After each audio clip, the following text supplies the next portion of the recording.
बात है कि सरकार उनकी है तो जवाब भी उनकी ही बनती है, क्योंकि यही वो सरकार है जो बुलडोजर चलवाकर एनकाउंटर करवाकर जिस तरीके से वाहवाही बटोरती है और जिस तरीके से राम मंदिर को लेकर या फिर कह सकते हैं कुंभ मेले को लेकर वाहवाही बटोरी गई थी। तो आखिर अगर देखिए कुछ राज्य को हासिल होता है, विकास की सीढ़ियों पर चढ़ता है, उन्होंने लगातार योगी आदित्यनाथ पर निशाना साधा है। उन्होंने कहा कि जिस तरीके से इस सरकार के द्वारा वीआईपी कल्चर को बढ़ावा दिया गया, कहीं ना कहीं इससे जो आम जनता थी वो परेशान हो गई थी और इसी वजह से जो भगदड़ है वो कहीं ना कहीं देखने को मिल रहा है। श्रद्धा, आस्था, विश्वास ये एक ऐसा स्रोत है जो महाकुंभ को दर्शाता है।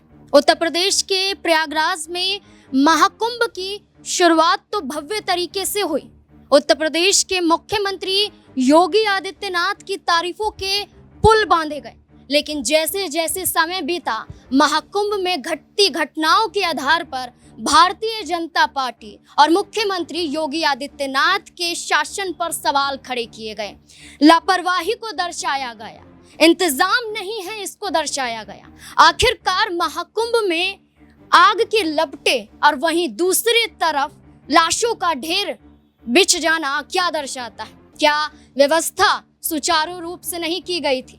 क्या महाकुंभ के नाम पर सिर्फ वोट बटोरने की कोशिश की गई थी? क्या महाकुंभ के आधार पर भारतीय जनता पार्टी सिर्फ ये दिखाना चाहती थी कि हमने राम मंदिर भी बनवाया, अब महाकुंभ की भी हम शुरुआत कर रहे हैं और महाकुंभ ही एक जरिया होगा जो हमें आने वाले विधानसभा चुनाव और उपचुनाव में बड़ी जीत दर्ज करवाता हुआ नजर आएगा? क्या वो आंसू, क्या अपनों का बिछड़ जाना नजर नहीं आता है? कई सवाल जुड़ जाते हैं कि आखिरकार व्यवस्था कैसी थी और योगी आदित्यनाथ अब कहां पर है, जो ये कहते हैं कि आग लगी और एक्शन योगी आदित्यनाथ ने ले लिया था, लेकिन अब लाशें बिछ जाती हैं तो अब क्या संज्ञान लिया जाएगा? कहा तो ये भी जाता है कि कई डाटा छुपाए गए, कहा तो ये भी जाता है कि मामले को दबाने की कोशिश की गई, क्योंकि उत्तर प्रदेश में जो सरकार है उस सरकार पर सवाल खड़े नहीं होने चाहिए। मेरे साथ मेरे सहयोगी सिराज मौजूद हैं, जानने की कोशिश करेंगे कि आखिरकार महाकुंभ की शुरुआत सिराज जब हुई थी, हजारों की संख्या में, करोड़ों की संख्या में श्रद्धालु पहुंच रहे थे, स्नान कर रहे थे, ये तक भारतीय जनता पार्टी के दिग्गज चेहरों ने कह दिया था कि ये महाकुंभ जिस तरीके से हमने आयोजित किया है, इससे पहले किसी भी सरकार ने महाकुंभ का आयोजन इस भव्य तरीके से नहीं किया। लेकिन जो हम लापरवाही देख रहे हैं, क्या दर्शाता है कि वाकई भारतीय जनता पार्टी ऊपरी तौर पर दिखावा कर रही है? जी देखिए, जाहिर सी बात है कि जिस तरीके से महाकुंभ के इस महोत्सव में ये जो घटना देखने को मिली है, जाहिर सी बात है इसको लेकर सरकार अब सवालों के कटघरे में है, क्योंकि जिस तरीके से देखा जाए तो इस महाकुंभ को लेकर भारतीय जनता पार्टी ने चुनाव प्रचार किया। इसके साथ ही जो होर्डिंग और पोस्टर में दावे किए गए, अखबारों में दावे किए जा रहे थे, मीडिया चैनल्स में लगातार चर्चा हो रही थी कि इतने करोड़ का बजट है, योगी आदित्यनाथ ने ये कर दिया, तो ये कह सकते हैं कि योगी आदित्यनाथ का कमाल है। लेकिन देखा जाए तो कहीं ना कहीं लगातार घटनाएं जिस तरीके से घटी, पहले आग लगती है, फिर ये घटना होती है और फिर कल भी आग लगती है, तो कहीं ना कहीं ये सवाल खड़े हो रहे हैं कि आखिर वहां पर जो व्यवस्था है वो किस तरीके की है कि इतनी आसानी से ये जो चीजें हैं हमें देखने को मिल रही हैं। देखिए, अभी उस बात को कह सकते हैं कि उतने पुख्ता तरीके से नहीं कहा जा सकता कि कितने लोगों की जान गई, कितने लोग घायल हैं, लेकिन कहीं ना कहीं जिस तरीके से मीडिया में चर्चा हो रही है और जिस तरीके से, तो अनुमानित 30 से 35 लोग जो है इस पूरे कह सकते हैं घटना में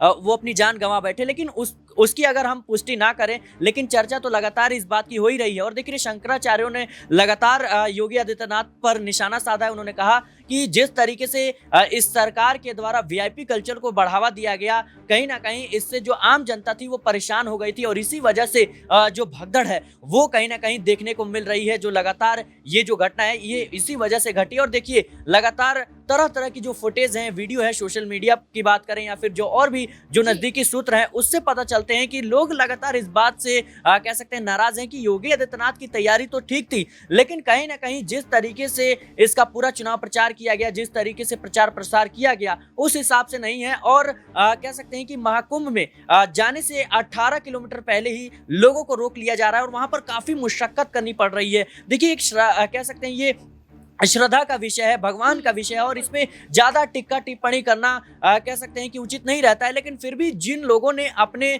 कह सकते हैं कि लोगों को खोया है, अपनों को खोया है, उस पर कहीं ना कहीं चर्चा करना काफ़ी ज़्यादा ज़रूरी हो जाता है, क्योंकि गए तो थे वहाँ पर कह सकते हैं पूजा अर्चना के लिए और कहीं ना कहीं भगवान की भक्ति में, लेकिन वहाँ से जब वो खाली हाथ लौटेंगे, किसी की माँ नहीं होगी, किसी का भाई नहीं होगा, किसी का पिता नहीं होगा, किसी की वाइफ नहीं होगी, किसी के बहन नहीं होगी, तो तमाम जो सवाल है ये कह सकते हैं कि कोई भी सरकार हो, कोई भी पार्टी हो, चाहे वो विपक्ष की पार्टी हो, वो इसको बयान नहीं कर सकती। वो ट्विटर के माध्यम से राजनीति जरूर कर सकती हैं, लेकिन मुझे लगता है कि जो आम जनता के दर्द है उसको समझना काफी ज्यादा जरूरी है और इन तमाम घटती हुई घटनाओं से सीख लेकर कोई भी कह सकते हैं कि सरकार हो या अधिकारी हैं, उनको जरूर आगे की तैयारी करनी चाहिए, क्योंकि देखिए महाकुंभ इतना बड़ा आयोजन है और कहीं ना कहीं करोड़ों की संख्या में लोग वहां पहुंचते हैं, तो क्या सरकार मैं रोकना चाहूंगी, लगभग 5 से 7 हजार के जो यहाँ पर आंकड़ा था कि जो बजट था 5 से 7 हजार करोड़ का, और अब तक जो श्रद्धालुओं की अगर हम बात करें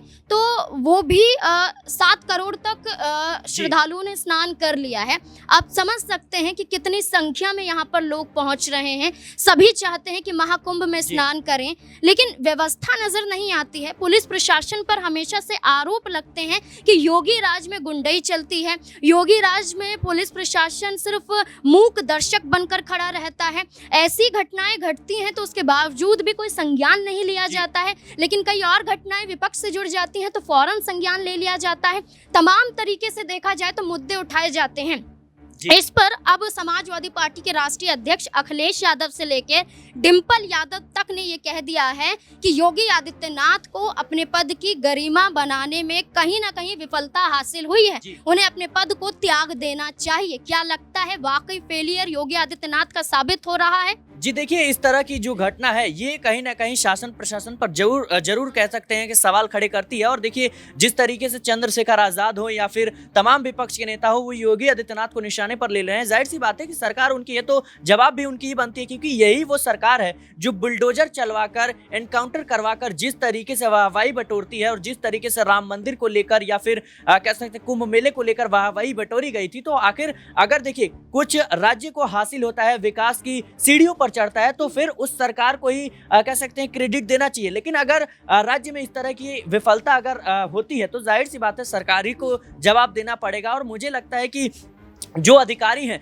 वो भी सवालों के घेरे में हैं, क्योंकि तमाम तरह के जो कह सकते हैं कि वहां पर अधिकारी थे वो इस बात के दावे कर रहे थे कि वहां पर ऐसी कोई घटना नहीं हुई, ऐसी कोई चीजें नहीं हुई। लेकिन जब मीडिया के सामने खुलकर जो है चीजें खुलकर सामने आती हैं, सोशल मीडिया पर जब वीडियो और फोटोज सामने आते हैं, उसके बाद योगी आदित्यनाथ कह सकते हैं कि उनको एक्शन लेना पड़ता है। और वो दिल्ली की तमाम रैलियों को, क्योंकि इस वक्त दिल्ली में भी चुनाव है, मिल्कीपुर में भी उपचुनाव है, तो कहीं ना कहीं इसको तमाम रैलियों को रद्द करते हुए सीधा महाकुंभ पहुंचते हैं। देखिए, इसको ये नहीं कहा जा सकता कि कहीं ना कहीं की सारी गलती योगी आदित्यनाथ की, क्योंकि देखिए अधिकारियों की भी जवाबदेही बनती है, जिनकी वहां पर तैनाती की गई थी, जिनको जिम्मेदार वहां पर बनाकर भेजा गया था, कहीं ना कहीं उनकी भी जवाबदेही बनती है कि वो उस समय कहां थे और इतनी बड़ी घटना घट गई। उन्होंने क्या योगी आदित्यनाथ से संपर्क करने की कोशिश की, क्या सीएम योगी आदित्यनाथ को बताया या फिर प्रधानमंत्री मोदी को अवगत कराया? तमाम जो चीजें हैं ये कहीं ना कहीं अभी भी कह सकते हैं सवाल बन रहे हैं और जाहिर सी बात है बनना भी चाहिए। देखिए, महाकुंभ में हुई इस घटना को लेकर न सिर्फ पक्ष विपक्ष की बात हो रही है, बल्कि राष्ट्रपति द्रौपदी मुर्मू द्वारा भी एक बड़ा संदेश दिया जा रहा है। वो क्या कुछ कहते हुए नजर आ रही हैं, सुनिए जरा। माननीय सदस्यगण, इस समय देश में महाकुंभ का ऐतिहासिक पर्व भी चल रहा है। महाकुंभ भारत की सांस्कृतिक परंपरा का, भारत की सामाजिक चेतना का पर्व है। देश और दुनिया से आए करोड़ों श्रद्धालुओं प्रयागराज में पूर्ण स्नान कर चुके हैं। मैं मोनो अमावस्या के दिन हुई हादसे पर अपना दुख व्यक्त करती हूँ। घायलों के शीघ्र स्वस्थ होने की कामना करती हूँ। सवाल ये खड़े हो जाते हैं कि आंकड़े सही तरीके से नहीं दिखाए जा रहे हैं। सवाल खड़े हो जाते हैं कि लापरवाही नजर आई है। सवाल खड़े हो जाते हैं कि भारतीय जनता पार्टी सिर्फ धर्म के नाम पर वोट बटोरती हुई नजर आती है। क्या महाकुंभ के नाम पर भी वोट बटोरने की कोशिश भारतीय जनता पार्टी कर रही थी? मुलायम सिंह यादव की प्रतिमा लगती है तो अपर्णा यादव समर्थन कर देती है, लेकिन भारतीय जनता पार्टी ये कहती है कि ये विवाद का मुद्दा है। भारतीय जनता पार्टी हमेशा से धर्म के आधार पर राजनीति करती है, लेकिन व्यवस्था नाम मात्र ही दिखाई देती है। अब देखना होगा कि लगातार हम ये देख रहे हैं कि कभी टेंट में आग लग जाती है तो कभी भगदड़ मच जाती है। अभी भी लोगों को ढूंढा जा रहा है, किस तरीके से लोग बिलखते हुए नजर आ रहे हैं। लेकिन क्या व्यवस्था आगे सुचारू रूप से करने के लिए योगी आदित्यनाथ कोई बड़ा कदम उठाते हुए नजर आएंगे, प्रशासन कोई बड़ा कदम उठाता हुआ नजर आएगा।